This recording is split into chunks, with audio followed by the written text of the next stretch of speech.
Hello, parents. Thank you for coming to Open House, our very first and hopefully very last ever virtual open house. I'm Mike Willmarth. I was lucky enough to be your child's math teacher this year, and I want to take you on a quick trip through the year. I've broken this into two parts. The first part is just how the year went, a quick look at what we studied, and then the second part, if you stay to the end of the video, is a more in-depth look at what we studied. So, what I'd like to say first off is what I'm proudest of this year, and that's got to be the students.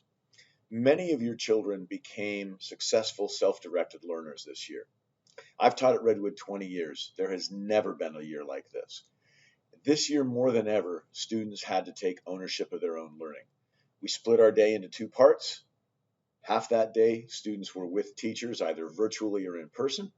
And the second half of that day, students were in charge of their own learning. They were in charge of taking what their teachers had given them and and making themselves sit down and do that work without somebody standing over their shoulder.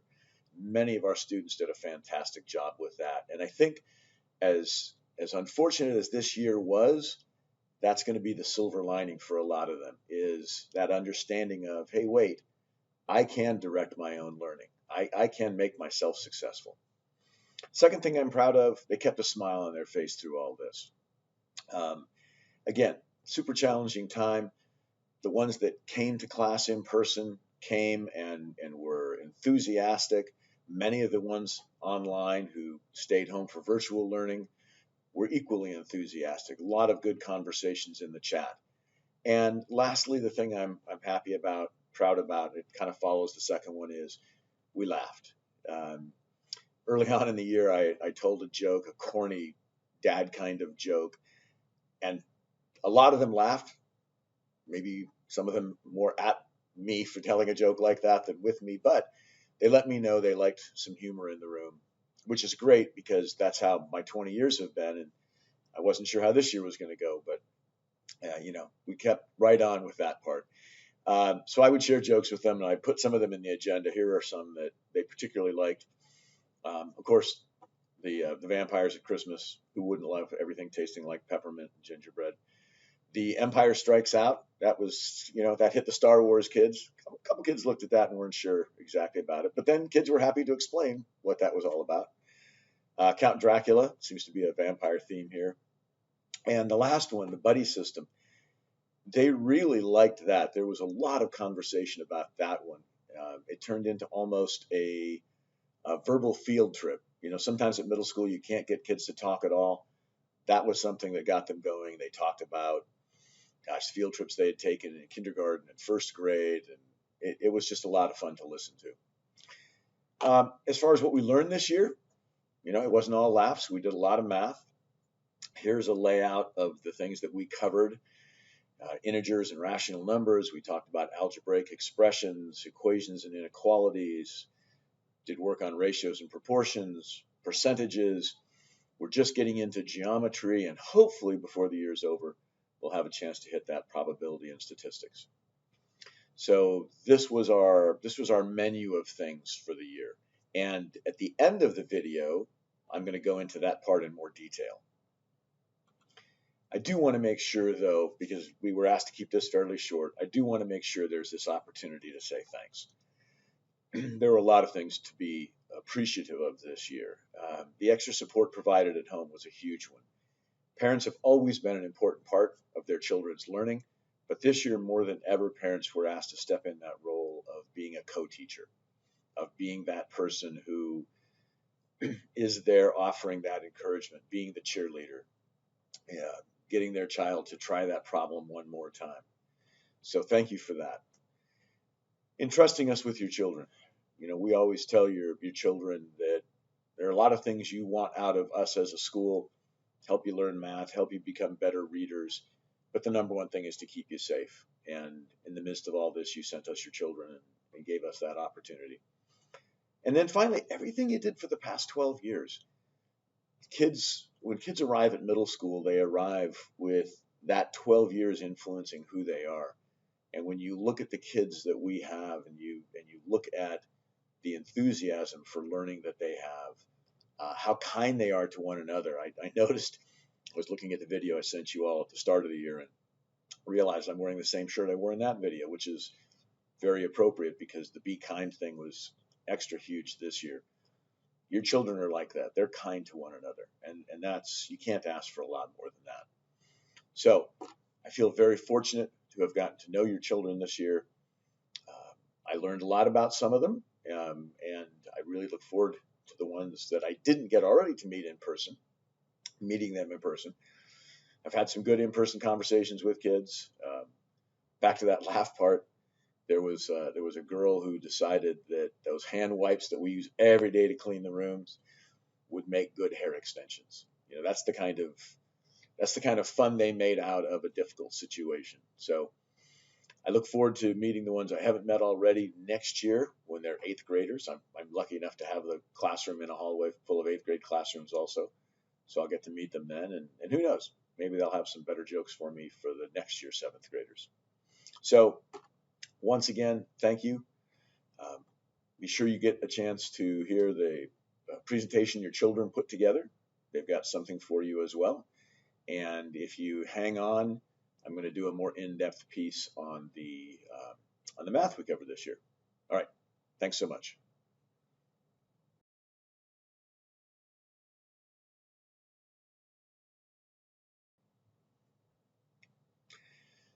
Hi. So you've decided to hang around for the more in-depth explanation of the math we covered. Thank you for that. So this year, as I laid out, there were a number of topics covered, and I just wanted to go into a little more about specifics. When we get to integers, we're spending a lot of time talking about positive and negative values, and that's a fundamental idea in mathematics, understanding that numbers extend beyond the counting numbers that we normally think of, 0 through infinity going into the positives. There's actually a whole set of numbers that are the opposites of those, the negatives. So we spent a fair amount of time, and that can be a challenging concept. Again, a real shout out to your kids. They spent time making themselves understand that. They didn't give up at that first bit of frustration over that. We also talked about rational numbers. I threw this problem in because it illustrates a lot of what we tried to do this year was look at numbers in context. In real life, math is not a worksheet full of problems. In real life, math is a tool we use to understand the world, and it's a tool we use to solve problems that we face. And so this happened to be a good one on how you can use rational numbers to understand this concept of change. We also talked about algebraic expressions. And when we did algebraic expressions and the next topic, equations and inequalities, we tied it back to writing computer code, whether it's for a cell phone application or Call of Duty, how mathematics is the foundation of computer language. So here again was a word problem or a story problem, helping students understand how to apply this idea of algebraic expressions. The idea of equations and inequalities. Equations are something that we inherently use all the time. We think about, we're at a certain place, we want to get to a certain place, what needs to change in the middle? And what we did was we formalized that understanding by giving students an opportunity to be problem solvers and say, okay, if I know I've got this and I know I need to get to this, what else do I need? Do I need to add something more, multiply it by something? So work in that area.